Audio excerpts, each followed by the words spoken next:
The whole world is ill. You might say it's sick. Many people, me included, can feel it.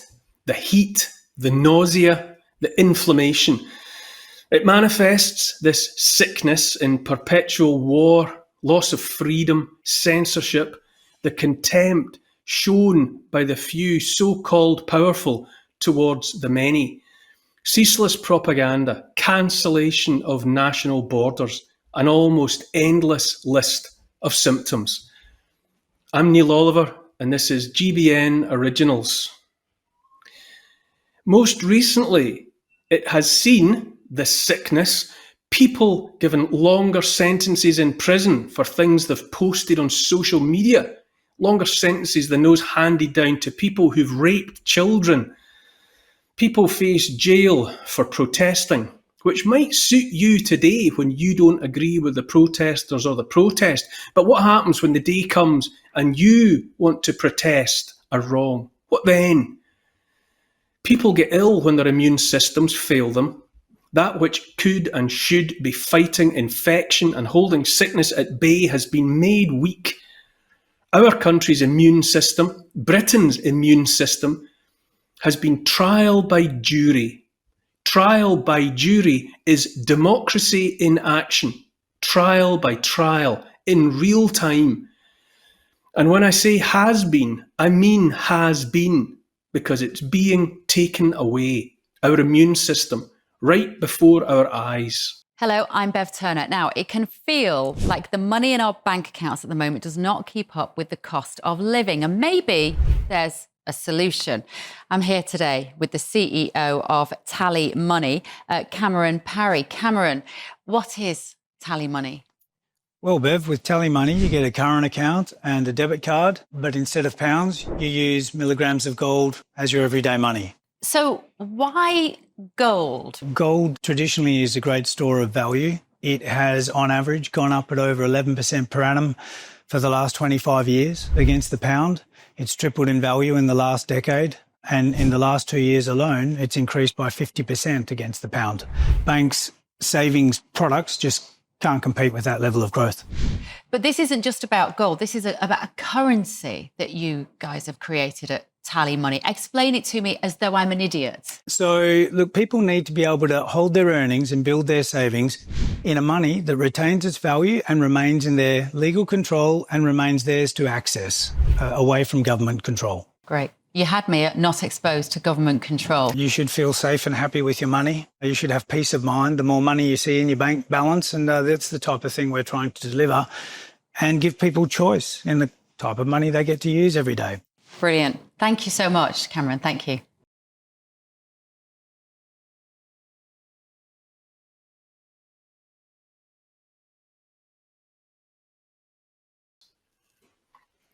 Voting in elections doth not a democracy make. Voting in elections is a confidence trick. As a friend of mine put it, quote, voting in elections for representatives to enact a raft of policies, as opposed to voting for representatives who can be trusted to uphold the Constitution, is really no more than mob rule, close quote. An evolutionary biologist friend of mine has described the body's immune system as being like the Pacific Ocean in the early days of its exploration by navigators, which is to say, of unknown depth and extent, home to goodness knew what. Those navigators were like insects on the surface of that vastness, taking their lives in their hands in the face of powers barely imagined. Mostly out of sight and out of mind, moves are being made by the so-called establishment of this country, mostly to do away with our immune system altogether. Last month, former Lord Justice Sir Brian Levison recommended a huge increase in the number of trials taking place without a jury. Even before his recommendations, only something like 1% of trials are considered by a jury. Levison's recommendations might be described as the last nail. Someone bring a hammer and nail this coffin shut, you might say. That same biologist friend of mine said interfering, tinkering with the vast, largely uncharted ocean of the human immune system was a dangerous game to play. What is being pushed in relation to the ancient right of trial by jury is much worse. It's the suggestion that the living body of Britain, the people of Britain, should be denied their immune system altogether. I say this because it's the jury, 12 people in England and Wales, 15 in Scotland, that working as the community's immune system prevents runaway disease and infection in the body of the people. If you want to know what I think our so-called establishment, being the monarchy, the aristocracy, the civil service, the judiciary, the mainstream media, the church, academia, I see that as nothing but a set of opportunist infections. I first learned the term opportunist infection in relation to the phenomenon we learned to call AIDS. People didn't die of AIDS as such. Rather, their immune systems were so weakened by AIDS that they died of infections a healthy immune system would have held at bay. Cancer is mostly held at bay by a healthy, functioning immune system. Where the immune system is compromised, the cancer cells reproduce themselves unchecked, metastasizing, the cancer spreading from its point of origin in the body to one organ after another. When you mention trial by jury, most people's eyes just glaze over. The subject sounds dry and dull. I tell you now, though, that the subject of trial by jury has been made to sound dry and dull by those who would prefer that when it came to the law under which we're supposed to live, that we just don't bother our pretty little heads with any of it. What's trial by jury got to do with anything, goes the unspoken question. The answer to that question is that trial by jury, and only trial by jury, empowers a little group of people, what Sir Patrick Devlin in 1956 described as a little parliament, to judge not just the guilt or innocence of the accused, but the very justice of the legislation that has been used to bring the accused to trial in the first place. Any administration, and I use the word deliberately, in place of government. In a democracy, the people govern themselves, and elected representatives do more than administer the people's wishes. Any administration will, given half a chance, write and pass legislation that gives it total, and I do mean totalitarian, control.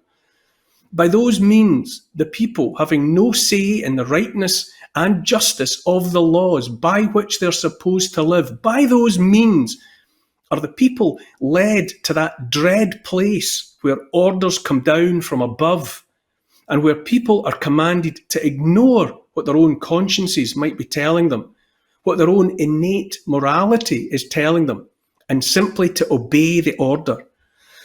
I shouldn't have to remind anyone, least of all members of the establishment, the judiciary especially, that the defence of only obeying orders was supposedly done away with as part of the judgment of the Nuremberg trials at the end of World War II. I shouldn't have to remind anyone, but trial by jury sounds dry and dull, doesn't it? To prevent that hellish state of affairs, which is only obeying orders, which is textbook despotism in which an administration makes itself all-powerful and beyond challenge, and in which the people are made slaves, we are supposed by ancient right to have the protection made of trial by jury. Trial by jury empowers that little parliament to decide if any given piece of legislation has the right to exist at all. Consider this scenario. Imagine an administration, a government if you will, passes legislation making it illegal for a man to wear green trousers on a Friday. A man is duly brought to court, accused of breaching the legislation. The evidence is put before the jury. Among other things, CCTV, clearly showing the accused in green trousers, in footage, date stamped as a Friday. Furthermore, the man admits that he did indeed wear green trousers on a Friday. The evidence makes plain the man has broken the green trousers law. The jury, however, fully understanding the evidence, nonetheless declares the man is innocent. They've considered the matter, each man and woman using only his or her own conscience, and decided unanimously that the man is innocent. And furthermore, and this is the really important bit, furthermore, that the green trousers legislation is nonsense and should be disregarded. In point of fact, trial by jury, as originally instituted, had no truck whatever with majority. On the contrary, a real trial by jury required only one juror of 12 or 15 or whatever to return a not guilty verdict. And then that was the verdict of the whole jury, because majority is mob rule, remember?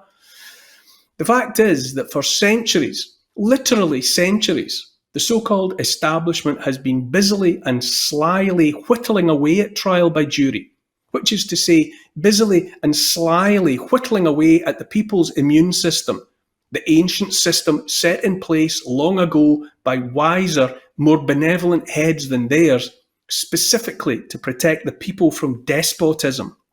By now, we have the abomination of majority verdicts. We have the abomination of magistrates' courts. Most insidious of all, we have juries browbeaten by the notion, the egregious notion, that they should submit to the guidance of the judge. In this instance, everyone must be reminded that the judge is an employee of the very establishment that wrote the legislation and wishes at all times to get its own way. You hear people say that here in Britain we don't have a written constitution. Anyone making reference to the essential importance of Magna Carta, which is to say Magna Carta 1215, accept no imitations. Anyone even mentioning Magna Carta is quickly derided as a nut and a crank flogging a dead horse. But I say that even if that were true, and it isn't, but even if that were true, that there's no written constitution, down deep where it matters, decent and reasonable people know what's right and true, with or without a constitution, written or otherwise. When Magna Carta was sealed by King John in 1215, it wasn't saying anything new. It was simply restating fundamental truth that already by 1215 was old beyond the reach of memory. We don't have democracy in this country, and we feel it, and it makes us sick. The same friend who gave me the line about voting in elections being little different than mob rule also told me, quote, one of the complaints set out in the American Declaration of Independence of 1776 was that the British Crown was depriving us in many cases of the benefits of trial by jury. The so-called establishment of today has all but destroyed what serves as our immune system. With smiles on their faces and a superior look, their myrmidons presume to tell us this loss is for the common good, don't they always? If you think the subject of trial by jury is dull, far less irrelevant, then I'm here to tell you that you're dangerously wrong. Freedom of speech is holy. Freedom to do what you want with your own money is holy. Right to privacy is holy.